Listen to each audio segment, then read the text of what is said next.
죄인들을 구원하시기 위해 독생자를 보내주신 하나님 아버지의 사랑을 찬양드립니다.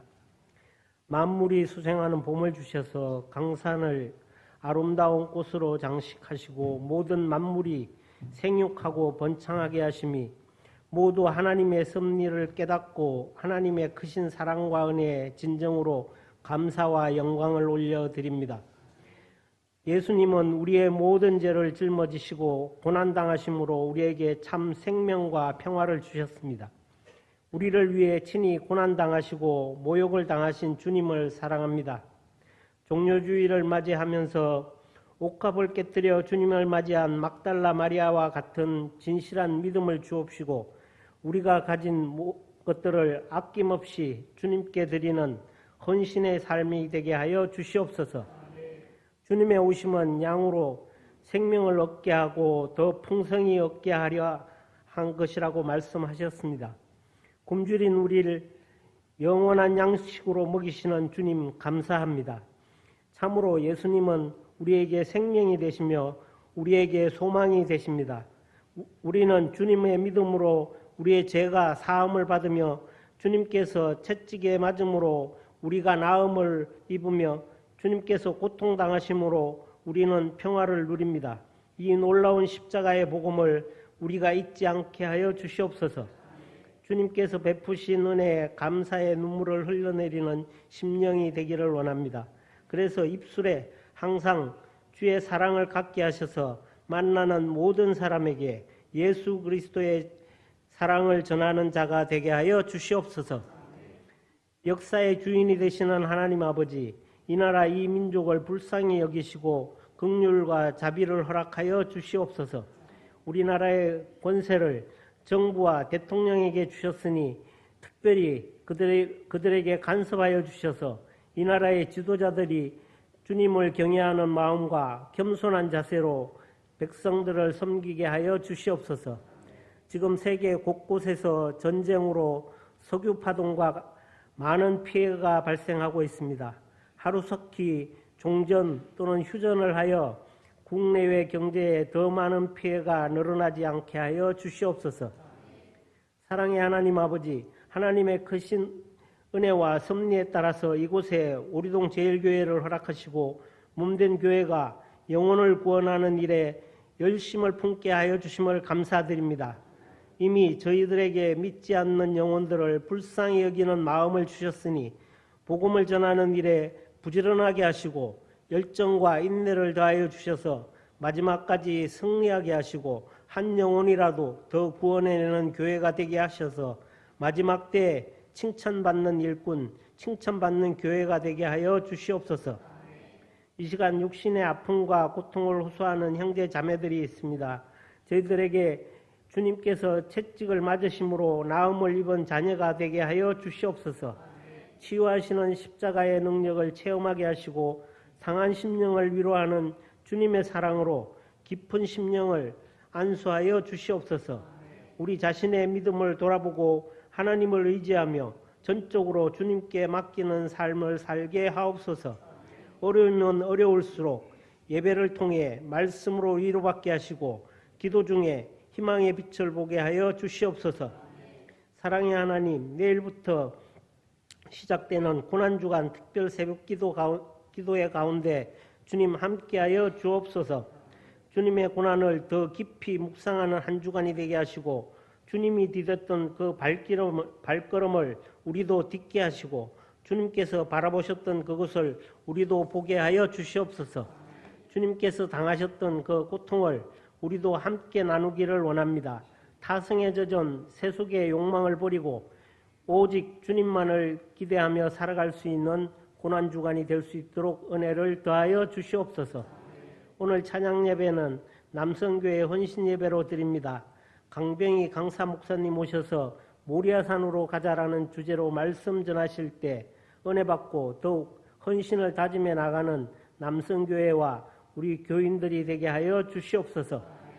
사랑과 은혜가 풍성하신 하나님 아버지, 귀하고 복된 말씀을 들고 단위에 서신 담임 목사님을 사랑하여 주셔서 영육간에 강건하게 하시며 말씀을 선포하실 때 그 말씀의 능력을 7배나 더하시고 성령의 두루마리를 입혀주시어서 하나님의 말씀으로 들려지게 하시고 듣는 우리들이 아멘으로 화답할 수 있도록 하여 주시옵소서. 그 말씀에 성령이 불같이 임하여 하늘문이 열리고 우리가 그 성령으로 깨어지는 역사와 은혜가 이루어지도록 허락하여 주시옵소서. 또한 목사님의 육신 가운데 함께 하시어 피곤치 않게 하시고 강건하게 할 수 있도록 붙잡아 주시옵소서. 지금 이 시간 보이지 않는 곳에서 헌신하고 봉사하고 우리의 온전한 예배를 위하여 준비하는 손길마다 주님께서 기억하여 주시고 찬양대의 찬양을 주님께서 기쁘게 받아주시고 이 예배를 온전히 받아 주시옵소서. 이 시간 성령님께서 함께 하실 줄을 믿사오며 우리 주 예수 그리스도의 이름으로 기도드립니다. 아멘.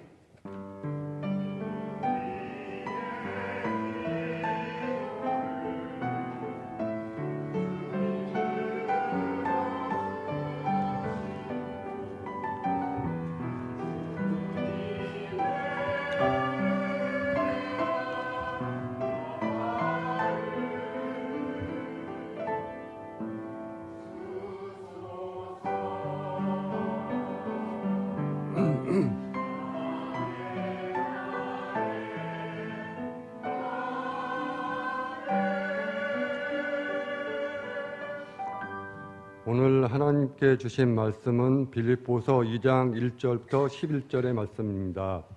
봉독하겠습니다. 그러므로 그리스도 안에 무슨 권면이나 사랑의 무슨 위로나 성령의 무슨 교제나 긍휼이나 자비가 있거든 마음을 같이하여 같은 사랑 가지고 뜻을 합하여 한 마음을 품어 아무 일이든지 다툼이나 화형이나 하지 말고 오직 겸손한 마음으로 각각 자기보다 남을 낮게 여기고 각자 자기 일을 돌보은 뿐더러 또한 각각 다른 사람들의 일을 돌보아 나의 기쁨을 충만케 하라.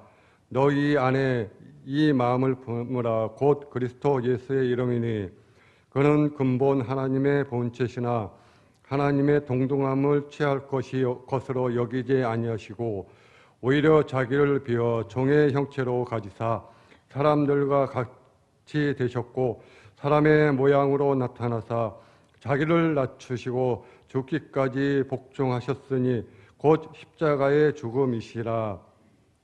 그러므로 하나님이 그를 지극히 높여 모든 이름 위에 뛰어난 이름을 주사 하늘에 있는 자들과 땅에 있는 자들과 땅 아래에 있는 자들로 무릎을 예수님의 이름으로 꿇게 하시고 모든 입으로 예수 그리스도를 주라 시인하여 하나님 아버지께 영광을 돌리게 하셨느니라. 아멘.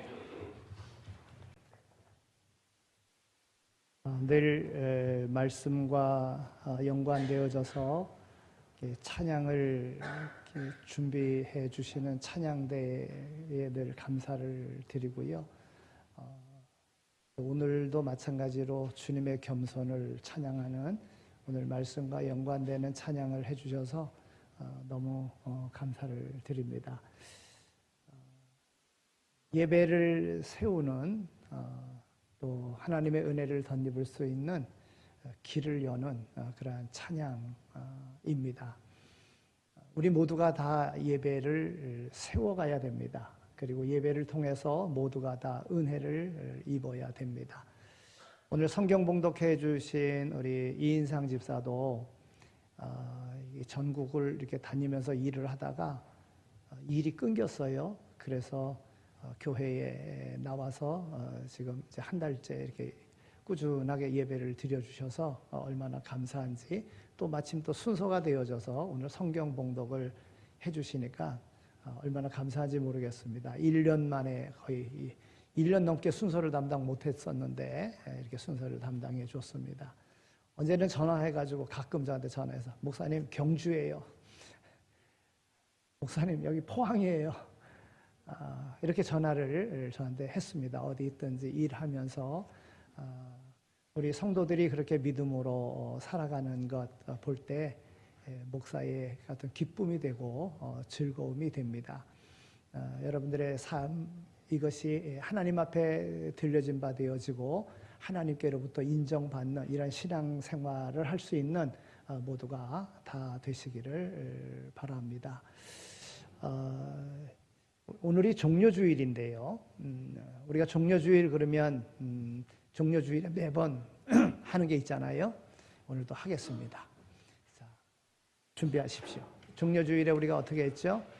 예수님께서 예루살렘에 입성하실 때 많은 백성들이 유월절을 지키기 위해서 왔었어요.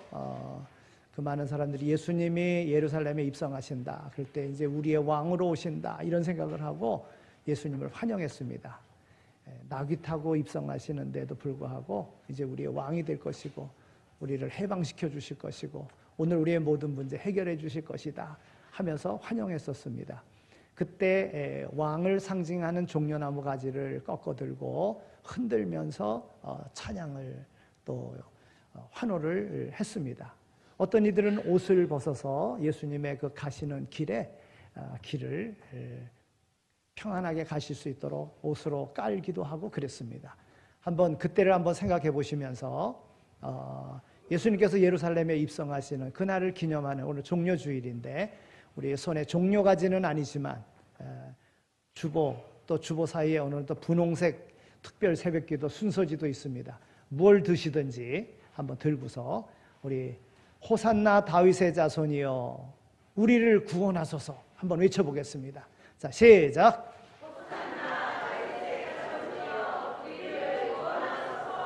아멘. 열성적으로 하셨는데 이 정도로 예수님을 환영하는 모습이었을까요? 제가 이런 모습을 볼 때마다 저쪽에 북쪽에 있는 마을에 그 김정은이라고 하는 사람이 등장을 하면 어디 해외 나갔다 온다 그러면 공항에 그 환호할 때 보면은 그 연산홍 나무 그 꽃을 생각하나요? 하여튼 그 붉은색 꽃을 들고서 환호하는데 어떻게 환호하느냐 하면 보셨죠? 이면서 어떤 사람은 눈물까지 흘려가면서 아니 그 뭐 어디 해외 좀 나간다고 또 들어왔다고 또 어디 뭐 시찰 어디 왔다고 그거 뭐 환호하는데 눈물까지 흘리면서 근데 그렇게 안 하면 죽거든요. 반동분자로 몰려가지고 죽습니다. 다시 한번 하겠어요. 그러니까 그때 환호했던 이들이 어떻게 환호했는가 한번 보겠습니다. 자, 환호하겠습니다. 호산나 다윗의 자손이여 우리를 구원하소서. 시작. 호산나 다윗의 자손이여 우리를 구원하소서. 아멘. 역시 설명을 드리고 하니까 다릅니다. 여러분 우리가 매번 예배 드리는데 예배 드릴 때 이 예배가 많이 드리다 보면 형식적이 되기 쉬워요. 형식적인 예배가 되죠. 주님을 만나러 하나님을 만나러 하나님 앞에 드리기 위해서 나왔는데 내가 인정받고 다른 사람에게 나를 보여주기 위해서 교회 나오는 경우가 많이 있어요. 하나님께로부터 사명을 받고 하나님의 말씀을 듣기 위해서 나왔는데 다른 사람들로부터 칭찬받기 위해서 나오는 경우가 많이 있어요. 여러분 오늘 예수님의 예루살렘 입성이 오늘 예수님이 우리의 마음속에 오실 수 있는 이러한 시간 되어지길 바랍니다. 매번 드리는 예배가 하나님 앞에 산제사의 예배가 될 수 있도록 되어지기를 소망합니다. 여러분 아무리 많은 예배를 드려도 하나님이 받으시지 않는 예배면 그것이 무슨 소용이 있겠어요? 가인과 아벨의 제사가 하나님이 받지 않는 예배가 된다면 가인의 예배 받지 않으셨는데 아무리 좋은 것으로 바쳐도 그 믿음이 마음이 담겨져 있지 않은 그런 예배는 하나님이 받으시지 않는 거예요. 그러니까 한 번 예배를 드려도 하나님이 받으실 만한 예배를 드릴 수 있도록 하시기를 바랍니다. 그러면 하나님이 받으실 만한 삶이 어떤 삶인가? 바로 겸손한 모습으로 나오는 삶이라는 거예요. 그 삶의 모습을 예수님이 보여주셨어요. 오늘 말씀, 오늘 본문에 있는 말씀을 이어가기 전에 먼저 빌립보 교회가 어떻게 세워졌는가를 말씀드리고 싶습니다. 오늘 본문의 빌립보 교회는 사도행전 16장 11절 이하에 기록되어져 있는 말씀입니다. 바울이 아시아의 복음을 전하고자 했지만 아시아의 복음 전하는 길이 막혔습니다. 그래서 하나님 앞에 기도했습니다. 기도했더니 마게도냐 한 청년이 나타나서 손짓하여 우리를 와서 도우라 그래요. 그래서 건너가 첫 번째 도시에서 복음을 전하려고 하는데 그 도시에 복음을 전할 만한 안식일이 되어서 안식일을 지킬 만한 자리가 없는 거예요. 그래서 강가로 나가서 기도하는데 거기에서 자주 옷장사 루디아를 만나게 되는 거예요. 여러분, 이제 복음이, 예수 그리스도의 복음이 처음 유럽으로 전달되어지는 것입니다. 유럽에 전파되어지는 그 시점에 유대인들은 있었지만 그러나 기독교인들은 없는 것 아니겠습니까? 여러분, 바벨론 포로 이후에 유대인들은 하나님의 성전이 허물어지고 성전에서 예배드릴 수 없음에 10명 이상만 모이면 회당을 지어 회당에서 그들의 아픔을 회상하면서 하나님의 말씀을 가르치고 하나님 앞에 예배드리고 하는 것을 회당을 중심으로 했습니다. 그것이 예수님 때까지 이어져서 유대인들이 어디에 있든지 간에 10명 이상만 모이면 회당을 지어서 회당에서 했어요. 그런데 지금 이 빌립보 지역에는 유대인들이 10명도 안 되는 거예요. 그러니까 여인네들이 강가에 나가서 기도하면서 자신들의 신앙을 지키고 있었던 거예요. 그때 바울이 기도처를 찾고 있었습니다. 예배드릴 곳을 찾고 있었습니다. 그런데 바로 루디아를 만남으로 나중에 루디아의 집이 교회가 되어지는 겁니다. 그래서 빌립보 교회가 되어지는 겁니다. 우리가 잘 알다시피 자주 옷감 장사 이 루디아는 생활이 넉넉한 사람이었습니다. 루디아의 집에서 빌립보 교회가 출발한 것입니다. 그러다 보니 빌립보 교회는 한마디로 여성 주도의 교회였습니다. 남편이 있었다는 얘기가 없습니다. 사별을 했는지 또 남편이 사업을 하다 죽었기 때문에 그 사업을 루디아가 이어갔는지 우리는 그냥 추측할 뿐입니다. 어떻든 여인네로서 그 당시에 사업을 했다고 하는 것은 이것은 보통 힘든 일이 아닙니다. 그러니까 루디아의 집에서 루디아의 사업에 동참한 사람들도 주로 여인네들이었을 것으로 생각이 듭니다. 그러니까 루디아의 집에서 시작된 빌립보 교회는 여성 주도의 교회였었다, 이렇게 생각할 수가 있습니다. 그냥 여자들의 영향력이 컸던 그런 교회입니다. 여러분, 여자의 영향력이 큰 교회에는 장점도 있지만 단점도 있습니다. 물론 남자 중심의 또 같은 지방 사람들의 모임, 어떤 그런 모임의 특성에는 장점도 있지만 단점도 다 있는 것입니다. 예를 들어 바울이 옥에 갇혔을 때에 다른 교회들은 아유, 또 갇혔나 보다 이렇게 생각하고 기도만 했습니다.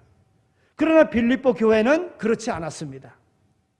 여성적인 교회이기 때문에 사도 바울이 옥에 갇혔다는 소식을 듣자 아이고, 얼마나 추울까, 얼마나 배가 고플까, 얼마나 불편할까, 이런 생각을 하면서 헌금을 모으고 에바브로디도를 보내서 겨울에 옥바라지를 하도록 했습니다.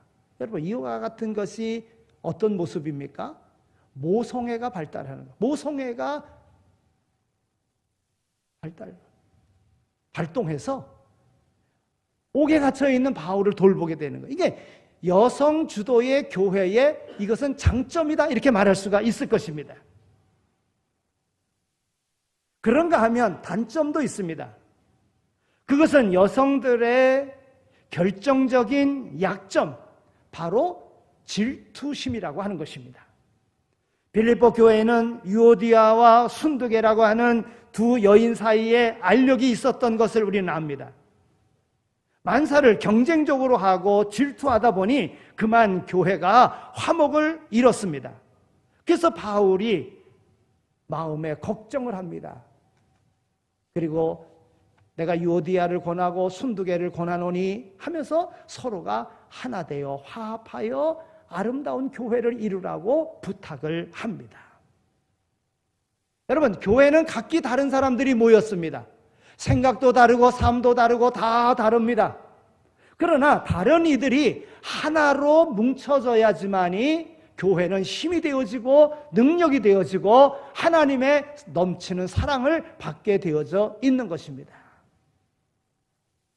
여러분, 우리가 늘 타고 다니는 자동차 있잖아요. 자동차에는요, 자동차에 들어가는 부품이 2만 개 정도가 된답니다. 그 부품이 2만 개. 그러니까 자동차 한 대가 제대로 되려고 하면 그 부품 하나하나가 전부 재구실을 하여야 합니다. 어느 하나도 말썽을 부리면 안 됩니다. 오래전 그 미국에서 우주선을 이렇게 쏘아 올리는데 그때 챌린저호인가 그랬어요. 근데 쏘아 올리고 그냥 폭발하고 말았어요. 근데 그때 그 원인이 나사가 하나 꽉 조여지지 않아서 그랬다는 그런 이야기를 들었습니다. 여러분, 그러니까 부품들이 타이어는 타이어대로, 핸들은 핸들대로, 머플러는 머플러대로 다 중요한 것입니다. 어느 하나 것도 빼놓을 수 없는 것입니다. 2만 개가 되는 그 모든 부품이 똑같이 협력할 때에 사람들이 안전하게 타고 다닐 수 있는 자동차의 재구실을 하는 것입니다. 여러분, 교회도 마찬가지입니다. 모든 교우들이 협력하고 조화를 이루어야 화목하고 신앙생활하기가 재미있습니다. 그런데 화목을 이루는 것은 쉬운 일이 아니라고 하는 거예요. 그러면 어떻게 화목을 이룰 수 있는가? 바로 예수 그리스도께서, 우리 예수님께서 그의 겸손으로 오늘 우리에게 보여주셨다는 거예요. 사도 바울은 빌립보 교회 성도들에게 이야기합니다. 오늘 5절에 있는 말씀입니다. 너희 안에 이 마음을 품으라. 곧 그리스도 예수의 마음이니 그랬습니다. 우리가 꼭 본받아야 할 마음의 모델은 바로 예수님의 마음이라고 하는 것입니다. 예수님은 말씀하십니다. 마태복음 11장 29절에서 나는 마음이 온유하고 겸손하니 나의 멍에를 메고 내게 배우라 말씀하셨습니다. 그러면 그리스도의 마음이란 어떤 마음입니까? 오늘 2절에 있는 말씀을 보면 마음을 같이하여 같은 사랑을 가지고 뜻을 합하며 한 마음을 품어 그랬습니다. 예수님의 마음은 서로 일치하는 마음, 같이 할 줄 아는 마음입니다. 일치하는 마음이 되기 위해서는 한 마음 한 뜻을 품어야 하고 자기를 낮추고 남을 높이며 서로를 도와주어야 하는 것입니다. 자기의 의견을 관철시키려고 하기보다 상대방의 의견을 수용하고 이해할 줄 알아야 됩니다. 또한 그리스도의 사랑이 있어야 되는 것입니다. 그리스도의 사랑은 조건 없는 사랑입니다. 여러분, 사람들의 사랑은 어떤 사랑입니까? 조건적인 사랑이에요. 내가 이렇게 했으니까 너도 이렇게 해야 된다. 이런 조건적인 사랑이에요. 자기 필요를 채우기 위해서 하는 겁니다. 자기 필요를 충족하기 위해서 하는 겁니다. 그러나 예수님의 사랑은 조건 없는 무조건적인 사랑이에요. 이것을 아가페의 사랑이다 이렇게 이야기합니다. 내가 사랑했으니 너 나 사랑해야 된다 이게 아니라 그냥 조건 없이 무조건적인 사랑인 거예요. 하나님은 사랑이심이라 그랬잖아요. 하나님은 사랑입니다. 하나님의 사랑은 아가페의 사랑, 조건 없는 사랑입니다. 왜 내게 이렇게 했느냐 이게 아닙니다. 조건 없이 우리에게 주시는, 우리의 구원을 위해서 조건 없이 주시는 그런 사랑이라고 하는 겁니다. 에베소 4장 3절과 4절에 있는 말씀을 보면 평안에 매는 줄로 성령에 하나 되게 하신 것을 힘써 지키라. 몸이 하나요 성령이 하나이니 이와 같이 너희가 부르심에 한 소망 안에서 부르심을 입었느니라 말씀합니다. 한 소망 안에서 부르심을 입은 우리는 그리스도의 몸된 교회 안에서 서로 마음을 같이 하고 같은 사랑을 가지고 뜻을 합하며 마음을 품어 일치하는 마음을 가져야 됩니다. 이것이 예수님의 마음입니다. 일치하기를 힘써야 됩니다. 두 번째는 다툼이나 허용으로 하지 않는 마음을 가져야 됩니다. 오늘 3절 앞부분에 보면 말씀합니다. 아무 일에든지 다툼이나 허용으로 하지 말고 그랬어요. 예수님은 모든 일을 다툼이나 허용으로 하지 않으셨습니다. 여러분, 다툼이라고 하는 이 단어의 뜻은요, 자신을 내세우고자 하는 욕구, 이렇게 설명합니다. 그래서 자신을 내세우고자 하는 욕구는 결국 자기 편을 만드는, 당파를 만드는 이런 일을 합니다. 그러니까 그러한 모습으로 하지 말라는 거예요. 무엇을 해도 내 편을 만들려고 하는 이런 것으로 하지 말라는 거예요. 앞서 말씀드린 대로 그럼 어떻게 됩니까? 예수님의 마음을 갖는 것으로 해야 된다고 하는 것입니다. 허용으로 하지 말라 그랬어요. 허용이라고 하는 말은 헛된 영광, 이런 뜻입니다. 자신을 높이고 자랑하는 것을 가르치는 말입니다. 다툼이 생기는 원인은요, 다른 사람보다 나 자신을 먼저 내세우기 때문에 다툼이 생기는 것입니다. 다른 사람보다 나를 먼저 앞세우면 결코 화합이 될 수가 없습니다. 다른 사람의 생각도 들어줄 줄 알고 다른 사람의 처지도 이해할 줄 알아야 다툼이 없어지는 것입니다. 또 미움이 있을 때 다툼이 생깁니다. 잠언 10장 12절에 있는 말씀을 보면 미움은 다툼을 일으켜도 사랑은 모든 허물을 가리우느니라 그랬습니다. 미움은 어떤 평안과 화평 속에서도 싸움과 갈등을 초래하며 끊임없는 보복과 살인을 일으킵니다. 우리는 미움이 있을 때에 십자가 위에서 자신을 못 박기까지, 자신을 조롱하느니 침뱉느니 그들을 위해서도 용서의 기도를 드렸던 예수님의 마음을 품고 우리는 기도해야지만이 되는 것입니다. 사람들이 왜 다툽니까? 분노함이 잠재해 있을 때에 다툼이 생깁니다.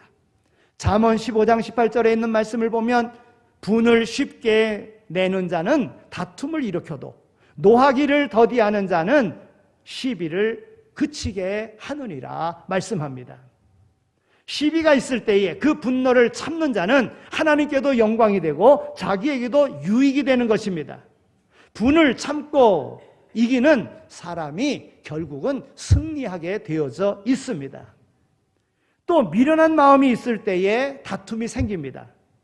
잠언 20장 3절에 있는 말씀을 보면 다툼을 멀리하는 것이 사람에게 영광이언을 미련한 자마다 다툼을 일으키느니라 그랬어요.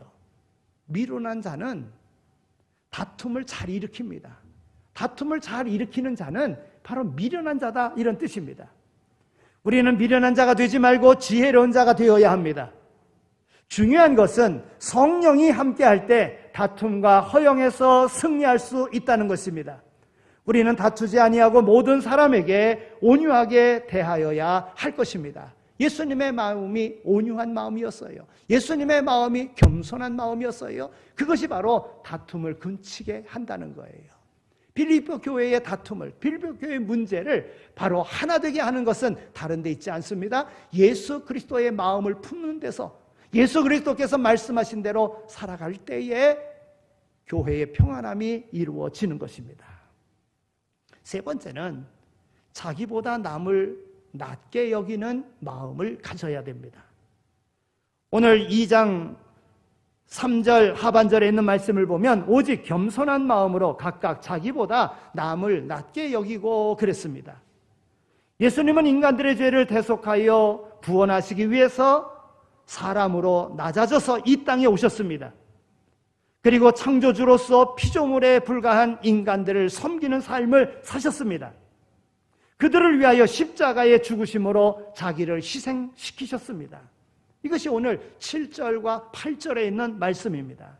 이것이 바로 예수 그리스도의 겸손의 극치라고 하는 것입니다. 자기보다 남을 낮게 여기는 마음을 가지려면 예수님의 온유한 마음과 겸손한 마음과 사랑의 마음을 품어야 합니다. 예수님께서는 말씀하십니다. 나는 마음이 온유하고 겸손하니 나의 멍에를 메고 내게 배우라. 그러면 너희 마음이 쉼을 얻으리니 그랬습니다. 예수님의 마음을 품을 때에 평안이 있게 됩니다. 우리는 예수님의 온유함과 겸손한 마음을 가져서 항상 나보다 남을 낮게 여기고 또한 낮게 여기는 그런 삶 속에 존경받는 이런 삶을 살아가는 모두가 다 되시기를 축원합니다. 네 번째는 타인의 마음에 기쁨을 주는 마음입니다. 오늘 본문 4절에 있는 말씀을 보면 각각 자기 일을 돌아볼 뿐더러 또한 각각 다른 사람들의 일을 돌아보아 나의 기쁨을 충만케 하라 그랬어요. 예수님은 세례 요한에게 세례를 받음으로 하나님께로부터 말씀을 듣습니다. 이는 내 사랑하는 아들이요 내 기뻐하는 자라는 말씀을 듣게 됩니다. 다른 사람의 마음에 기쁨을 주는 마음을 가질 때에 행복한 사람이 될 수 있습니다. 여러분, 하나님은 오늘 우리로 하여금 행복의 통로가 되게 하셨습니다. 생명의 통로가 되게 하셨습니다. 오늘 우리가 생명과 복의 통로가 되는 역할, 다른 사람들에게 유익이 되어지는 이런 삶을 살아갈 때에 행복의 주인공이 되어지는 거예요. 다른 사람에게 기쁨을 주려면 어떻게 해야 됩니까? 먼저 자기 일에 최선을 다해야 합니다. 어떤 분은 자기의 사명과 직분을 소홀히 하면서 남의 일에 참견하고 비판만 하는 사람들이 있습니다. 또 다른 사람들을 돌아보고 서로 도와야 한다고 말씀하고 있습니다. 다른 사람들이 잘 될 때에 자기도 행복해지는 겁니다. 그렇습니다. 다른 사람들이 잘 될 때 행복해지는 거예요.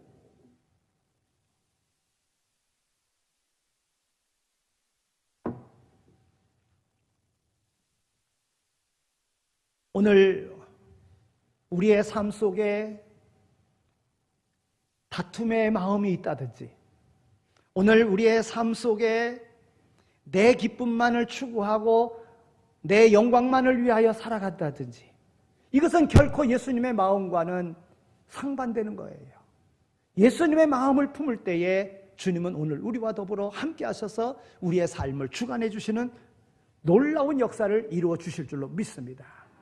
예수님의 마음을 품는 것이 모두에게 행복을 가져다 주는 길입니다. 교회에 나오는 이유는 예수님의 겸손한 마음을 품기 위해서 아니겠습니까? 예수님은 친히 내게 와서 배우라고 말씀합니다. 수고하고 무거운 짐진 자들아 다 내게로 오라. 내가 너희를 쉬게 하리라. 나는 마음이 온유하고 겸손하니 나의 멍에를 메고 내게 배우라. 여러분, 예수님 앞에 나올 때 우리는 예수님의 겸손을 배울 수가 있는 것입니다. 그러면 우리가 배워야 할 예수님의 겸손은 어떤 것입니까? 예수님의 겸손은 자기를 포기하는 겸손입니다. 사도 바울은 예수님께서 근본 하나님의 본체시나 하나님과 동등됨을 취할 것으로 여기지 아니하시고 오히려 자기를 비어 종의 형체를 가져 사람들과 같이 되었다고 증거합니다. 여러분, 예수님의 권능의 그러한 능력은 왕이셨지만 왕의 힘을 쓰지 않으셨습니다. 심판주로서 정죄할 수 있었지만 오히려 사람을 사랑하고 용서하셨습니다. 예수님이 하나님 되심을 포기하시고 이 땅에 사람으로 오실 만큼 우리를 사랑하시고 겸손하셨기에 오늘 우리가 구원받을 수 있게 된 것입니다. 자신을 낮추는 것은 불신자들도 할 수 있는 것입니다. 그러나 그것은 참된 겸손이 아닙니다. 참된 겸손은 예수님처럼 자유인이지만 종이 되는 것입니다. 자기를 낮추는 정도가 아니라 자신의 자유와 권리를 포기하고 섬기는 종이 되는 것입니다. 예수님처럼 내가 먼저 낮아지고 섬기는 종이 되어 가정에서, 구역에서, 교회에서, 일터에서 겸손의 본을 보여야 된다 하는 것입니다. 이것이 세상 사람들과 다른 모습입니다. 예수님의 겸손은요, 복종하는 겸손입니다. 사도 바울은 예수님께서 사람의 모양으로 나타나셨음에 자기를 낮추시고 죽기까지 복종하셨으니 곧 십자가의 죽으심이라 말씀합니다. 오늘 8절에 있는 말씀입니다. 예수님은 하나님의 말씀을 이루기 위해서 십자가에서 죽으시기까지 복종하셨습니다. 우리는 상대의 의견을 존중하는 것이 겸손이라고 생각합니다. 그러나 내 뜻을 결코 포기하지 않으면서 상대의 의견을 존중한다는 것은 위선입니다.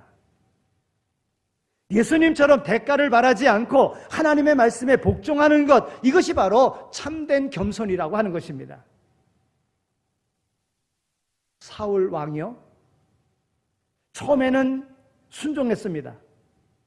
그러나 나중에는 자기의 뜻을 꺾지 못하고 결국 불순종함으로 실패하는 인생이 되고 말았습니다.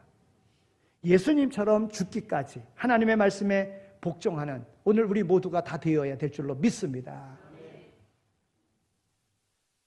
하나님께서 예수님을 통하여 예수님의 겸손의 모습을 본받는 이에게는 평화를 주시는 겁니다. 다툼과 분쟁은 교만에서 옵니다. 가정에서도 작은 일이 큰 싸움이 되는 것, 내 생각만 강요하기 때문에 그런 것입니다. 서로의 입장을 바꿔 생각하면 얼마든지 이해할 수 있는, 그리고 얼마든지 평화를 이룰 수 있는 것입니다. 그러나 내 생각을 꺾지 아니함으로 평화가 깨지고 항상 불화가 있는 것입니다. 부모와 자녀 세대도 마찬가지입니다. 모두가 내 입장에서 내 생각만 옳다고 주장하기 때문에 다툼과 분쟁은 끊어지지 않는 것입니다. 우리가 겸손한 마음으로 나보다 상대를 더 낮게 여길 때에 다툼은 사라지고 평화가 오는 것입니다. 바울 사도는 말합니다. 아무 일에든지 다툼이나 허용으로 하지 말고 오직 겸손한 마음으로 각각 자기보다 남을 낮게 여기라고 권면합니다. 사람이 되신 예수님처럼 상대 입장에서 서면 평화가 옵니다. 하나님이신 예수님이 자기를 포기하고 사람이 되시자 천사들은 땅에 평화가 임했다고 외쳤습니다. 우리 모두 겸손해져서 서로를 귀하게 여기며 나가는 오늘 우리 교회가 되었으면 좋겠습니다. 배운 자나 못 배운 자나 서로 귀하게 여깁시다. 힘 있는 자나 힘 없는 자나 서로를 인정합시다. 윗사람이나 아랫사람이나 사랑하고 아랫사람은 윗사람을 존경하며 그렇게 살아갑시다. 그러면 오늘 우리 예배 가족된 우리 교회는 아름다운 교회, 주님이 인정하시는 그런 교회가 될 줄로 믿습니다. 겸손한 마음으로 서로 인정하고 협력할 때 내 마음은 물론 가정과 일터와 사회가 평화가 이루어지게 될 줄로 믿습니다. 예수님의 마음을 본받고 나가면 쉼이 있습니다. 예수님의 겸손을 배울 때 쉼을 얻을 수 있습니다. 예수님은 친히 나는 마음이 온유하고 겸손하니 나의 멍에를 베고 내게 배우라. 그러면 너희 마음이 쉼을 얻으리니 말씀하셨습니다. 여러분, 예수님의 이 쉼, 휴식이 아니라 안식입니다. 휴식은 늦잠을 자거나 사우나를 하거나 일에 지쳐있는 그 상태에서 그냥 쉬는 것을 우리는 휴식이라고 이야기합니다. 우리는 휴식으로 몸의 피로를 풀지 모르지만 영혼의 피로는 풀 수 없습니다. 텔레비전을 보는 것으로 재미를 얻을 수 있을지 모르지만 진정한 기쁨은 얻을 수가 없습니다. 그러나 예수님이 주시는 안식은 새 힘, 새 마음, 새 능력을 주시는 쉼이 됩니다. 빛이 임하면 어둠이 물러가는 것처럼 주님의 힘이 임하면 피곤도 사라지고 가난도 물러가고 질병도 치료함을 받게 되어지는 것입니다. 그러니까 우리는 주님 안에서 안식을 누려야 되는 거예요. 말씀을 듣고 배우고 전할 때 영혼의 힘을 얻는 것이 바로 예수님의 쉼, 바로 예수님이 주시는 그 능력 때문에 이루어지는 것입니다. 새벽에 하나님의 성전에 나와서 기도할 때 마음의 평안을 얻는 것, 바로 예수님이 주시는 쉼이라고 하는 것입니다. 삭개오처럼 물질을 나눌 때 기쁨이 있는 것, 그것은 바로 예수님을 통하여 그의 영혼의 쉼을 얻었기 때문에 그런 것입니다. 그러므로 진실로 은혜 위에 은혜를 덧입기 원한다면 우리는 예수님의 겸손을 배워야 합니다. 성경은 더욱 큰 은혜를 주시나니 그러므로 일러스되 하나님이 교만한 자를 물리치시고 겸손한 자에게 은혜를 주신다 말씀하고 있습니다. 겸손하신 예수님을 닮아가면 육체의 쉼, 마음의 쉼, 영혼의 쉼을 얻어 날마다 건강하고 또한 건강한 삶으로 나가게 될 줄로 믿습니다. 예수님의 겸손을 받으면, 예수님의 겸손을 배우면, 따라가면 치료를 받습니다. 안타깝게도 현대인은 자기 주장, 자기 우선, 자기 만족, 자기 중심으로 살아갑니다. 그래서 사람들은 감히 내가 누군데, 감히 내 아들이 어떤 아들인데 라고 말합니다. 이러한 현대인의 자기 중심적인 삶은요, 왕따를 만들어냈습니다. 현대병을 불러왔습니다. 너무나 많은 사람들이 스트레스로 고생합니다. 현대인이 현대병으로 벗어나지 못하고 현대병에서 고민합니다. 해결할 수 없는 가운데 힘들어합니다. 방법은 겸손해지지 않아서 오는 겁니다. 교만하면 어떤 병도 치료받을 수 없습니다. 질병을 치료받으려면 병원에 가서 의사가 지시하는 대로 겸손하게 따라야 합니다. 아는 척하면, 교만하면 병은 도리어 악화됩니다. 병 치료받으려고 하면 예수님의 겸손을 배우는 것밖에 없어요. 하나님께서 주신 의술을 통해서도 의사에게 겸손하게 대하여야지 자기 생각대로 하면 병 치료받을 수 없습니다. 여러분, 아람의 군대장관이요, 군대장관 나아만입니다. 감히 내가 누군데라고 교만했을 때는 치료받지 못했습니다. 그러나 하나님의 말씀에 나아만 장군이 겸손히 순종할 때에 문둥병도 치료받았다는 거예요.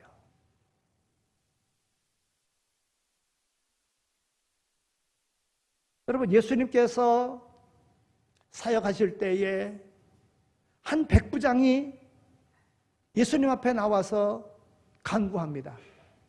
내 여종이 병들어 죽게 되었는데 고쳐달라고요.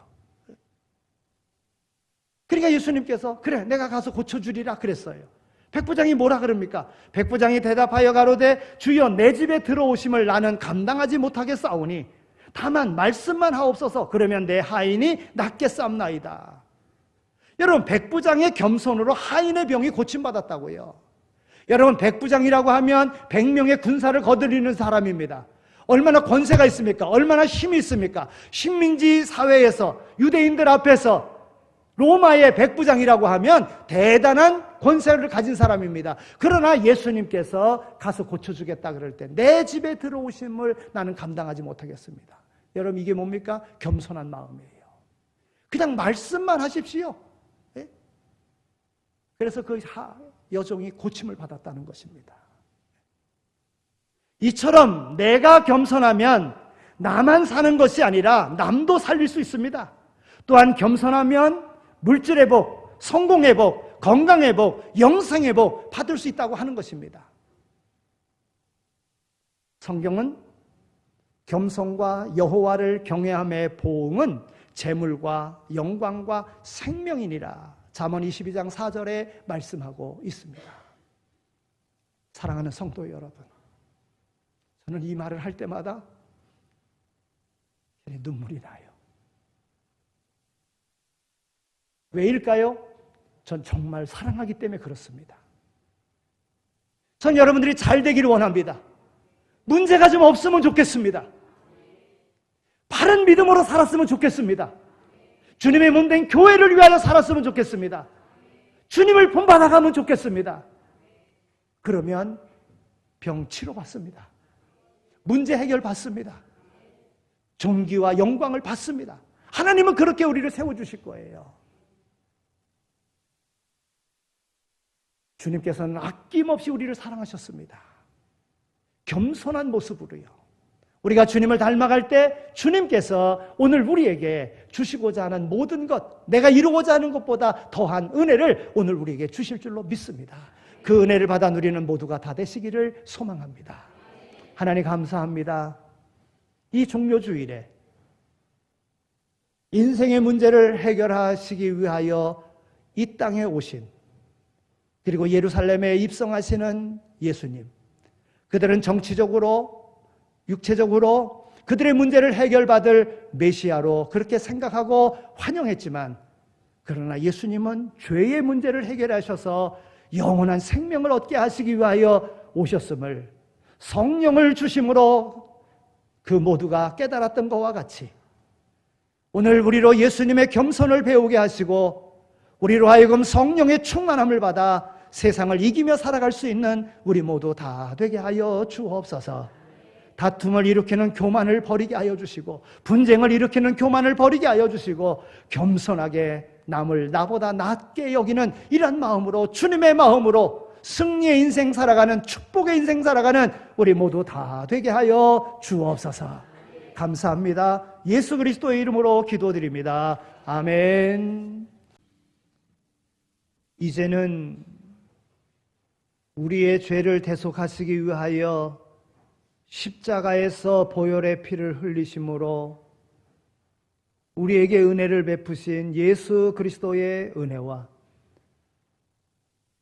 우리를 죄악 가운데 새 생명 주시기를 원하셔서 독생성자 아들 예수 그리스도까지 아끼지 아니하신 하나님 아버지의 극진하신 사랑하심과 성령님의 위로하시고 교통하심이 우리를 부르셔서 지체로서 교회를 세우며 가정을 세우며 이 사회를 세워나가는데 우리를 소중하게 사용하고 계심의 확신을 가지고 맡겨진 일 충성되이 잘 감당할 것을 다짐하며 세상으로 나가는 이 자리에 참여한 모든 이들 머리 위에 삶의 터전 가운데 이제로 영원히 함께 하시길 간절히 축원하옵나이다. 아멘.